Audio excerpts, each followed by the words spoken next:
मैं आप दोनों वरिष्ठों से ये जानना चाहता हूं कि क्या ग्राउंड पर किसी भी किस्म का टैक्टिकल अलायंस दिख रहा है लेफ्ट फ्रंट और बीजेपी के बीच में, क्योंकि दोनों का joint political enemy Mamata Banerjee और टीएमसी है। देखिए, ये जो left and BJP they are combined, ये कैंपेन तृणमूल कर रहा है, राम बाम। लेकिन जो ग्राउंड जीरो में मैं उस दिन देखा था नवान्न अभियान के समय, लेफ्ट डिडंट पार्टिसिपेट।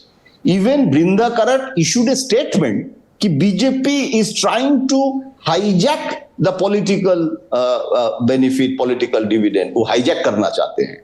और सीपीएम को लग रहा है कि political culture of the Bengal जो होता है ना, कि वो जो आईपीटीए के समय से जो cultural front, song, music, civil society, ये बीजेपी से ज्यादा लेफ्ट को ज्यादा मतलब नेचुरल कॉन्स्टिट्यूएंसी, नेचुरल क्लाइंटेल, जो बीजेपी का जय श्री राम और अयोध्या राम मंदिर हिंदुत्व के साथ वो नहीं चलता है, वो जादवपुर यूनिवर्सिटी का जो लेफ्ट कल्चर।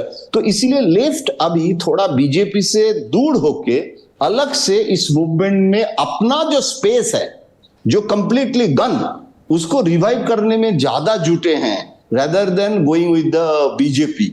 तो वो दोनों का सेम एनिमी है, लेकिन बीजेपी अपना स्पेस बढ़ाने के लिए बीजेपी के साथ भी कॉन्फ्रंट करना जरूरी है। नहीं तो बीजेपी के साथ कॉन्फ्रंट नहीं करेंगे और सिर्फ ममता के खिलाफ जाएगा। अभी देखिए ना, 356 के इशू में सीपीएम इज ऑपोजिंग, कह रहे कि हम ममता के खिलाफ है, लेकिन 356 होगा तो प्रतिवाद करेंगे, हम 356 के पक्ष में नहीं। तो left is trying to create their own space. तो इसीलिए देयर आर लेयर्स, इसको आप ओवर सिंप्लीफाई करके एकदम कंक्लूसिव जजमेंट नहीं देना चाहिए। जी सुबीर दा।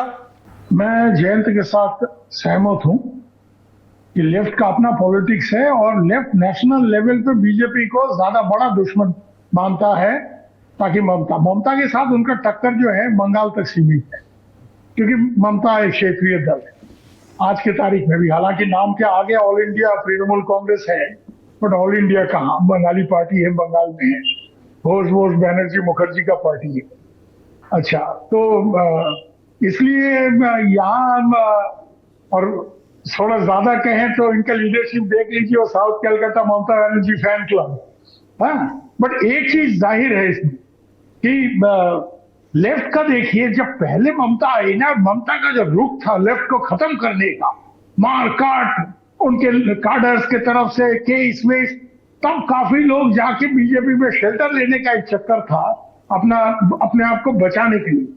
बट जैसे ही वो वहां से निकल कर आए और ममता को भी समझ में आया कि ये ज्यादा लेफ्ट के ऊपर हमला बोलेंगे तो लेफ्ट के लोग जाके बीजेपी का ऑर्गेनाइजेशन में शामिल होंगे, तो ये जब बंद हुआ और कुछ दिन के बाद ममता को भी अपना कॉन्फिडेंस आ गया कि हम सरकार चला सकते हैं अपने बलबूते पर, तो लेफ्ट वाले भी अपने ओरिजिनल जगह पर वापस चले।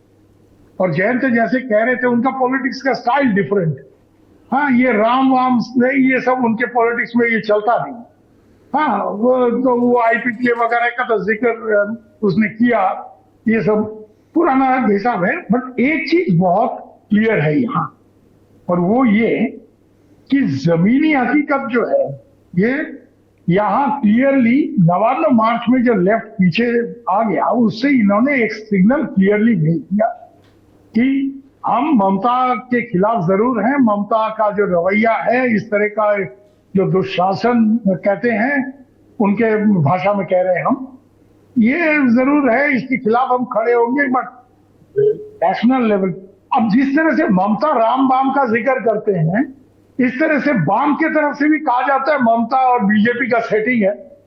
Jayant will beer me out, ये लोग भी इल्जाम लगाते हैं कि मोदी और दीदी का सेटिंग है, मोदी दीदी भाई भाई, इस तरह का एक रवैया लेफ्ट की तरफ से भी आता है। मोहम्मद सलीम अक्सर ये कहते रहते हैं।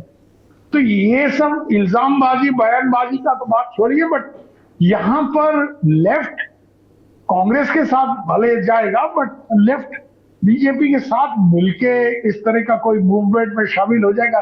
और यही ममता के लिए अपने आप में एक प्लस पॉइंट भी है। जहां तक टैक्टिकल लड़ाई की जिक्र कर रहे थे जयंत, तो सही बात है कि ये जो डिवीजन है ऑपोजिशन में आज के तारीख में बंगाल में, ये ममता के फेवर में प्ले आउट करता है। जहां तक आप Mamata Banerjee she is a street fighter, हाँ, तो ये मैदान जंग का जो पॉलिटिक्स है, इसमें वो इन लोगों से काफी आगे।